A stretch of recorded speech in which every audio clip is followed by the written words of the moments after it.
This video is brought to you by 101figurine.ro. Check out 101figurine.ro to see a large assortment of action figures and statues from your favorite universes.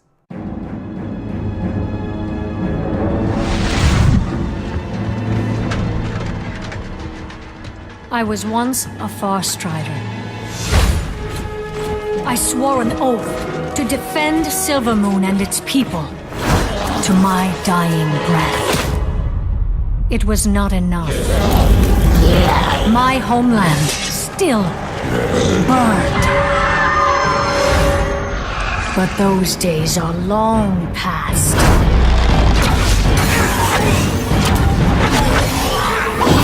And history will not repeat itself. I am Sylvanas Windrunner, Queen of the Forsaken. And if you will not serve me in this life, then you will do so in the next.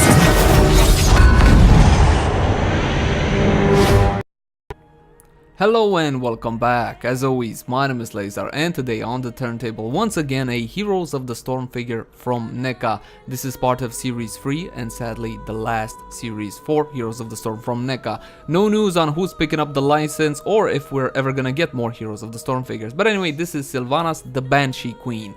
Now she's kind of war chief of the Horde, but that doesn't matter. Let me show you the packaging really quick. Here you go. This is what you get. It's a standard Neca blister. Nothing special about it. The accessories will go over it. And here you have a size comparison between Sylvanas the Banshee Queen, or Queen of the Forsaken, whatever you want to call her, and Nova from StarCraft. These are the only two girls we have. Now you have Raynor. There has been some talk about the scaling. There's some scale issues with this figure. No, they are not. These are Heroes of the Storm figures. All of them. They respect the scale in Heroes of the Storm. Not Warcraft, not Diablo, not any other universe or their home universe. Let's call it like that. So the scale is fine. Keep in mind that Blizzard altered the scale when porting these heroes to Heroes of the Storm simply because it's a MOPA and it has an isometric view. So the scale for these figures, as far as I'm concerned, is spot on. Having played a couple of thousand games in Heroes of the Storm, it looks just right. So here you go, more comparisons. We got Raynor there, which is absolutely an outstanding figure, and of course with Tyrael.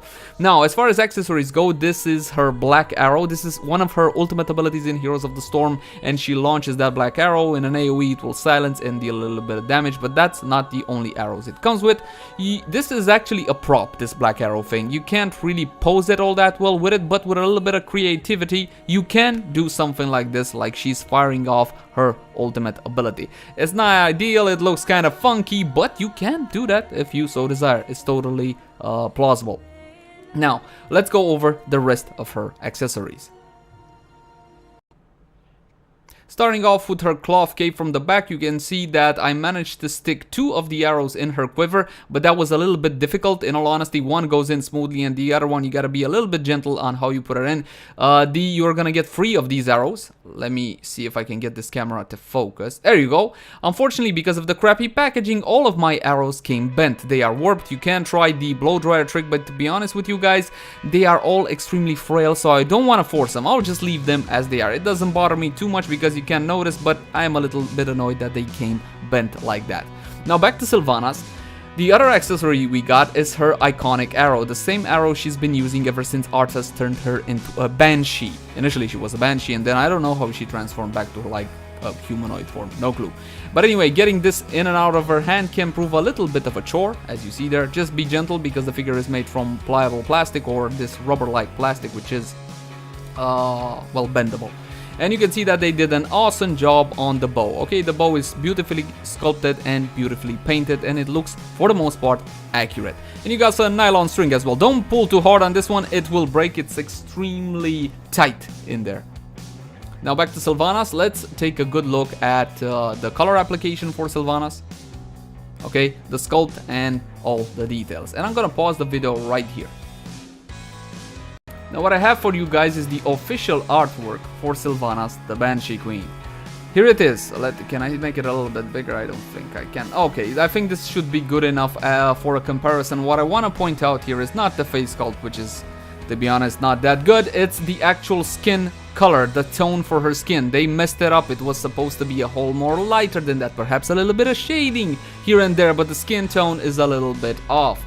Now, if I'm to be 120% super scrupulous about this, then I should add one more model. Now this one, which I'm adding now, this is strictly for the face, okay, face comparison, not the actual colors, because as you can see, the face sculpt, this is her in-game appearance, okay, the one on the left and the one on the right is the official artwork. Obviously, it doesn't look that good in-game. This is how it looks in-game with a color tint. So again, this is a comparison for the actual face sculpt, which in all honesty, it's simply not that good. The eyes needed to be a little bit shaded, while her default look definitely is with those red eyes. A little bit of shading would have gone a long way to make them look less, well, dead.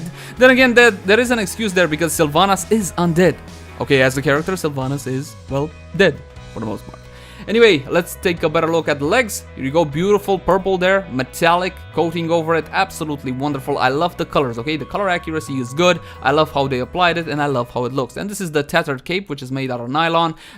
You saw there at the base a little bit of weathering, a little bit of damage. It looks decently well, I want to say. Now getting into articulation, the quiver on the back is a little bit articulated, so you can put it from left to right.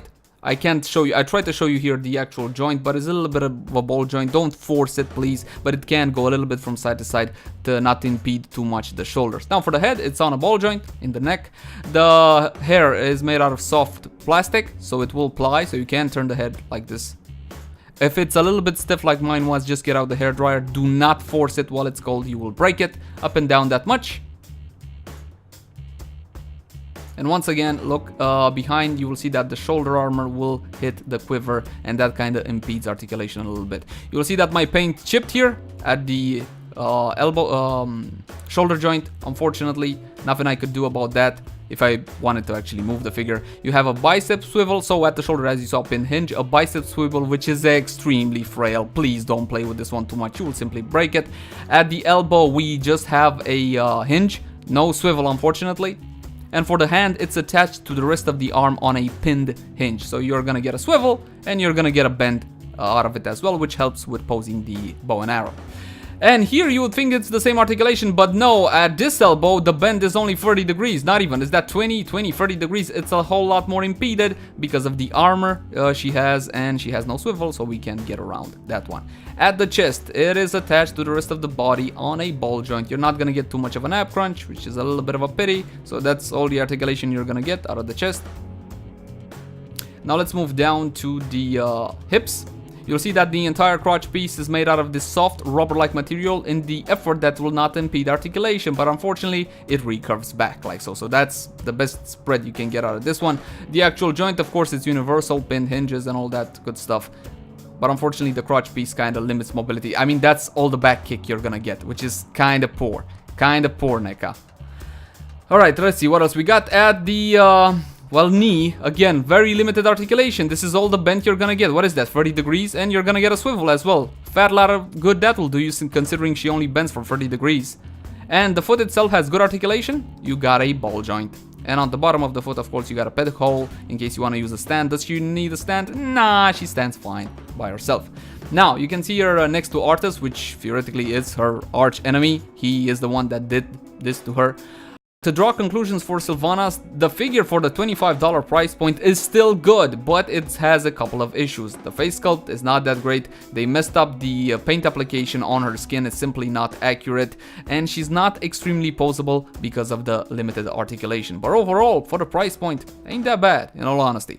Thank you guys for watching, like, favorite, share, and subscribe if you enjoyed the content. If you got any feedback for us, please let us know in the comment section down below. I'm off. Bye-bye, everybody. Bye-bye.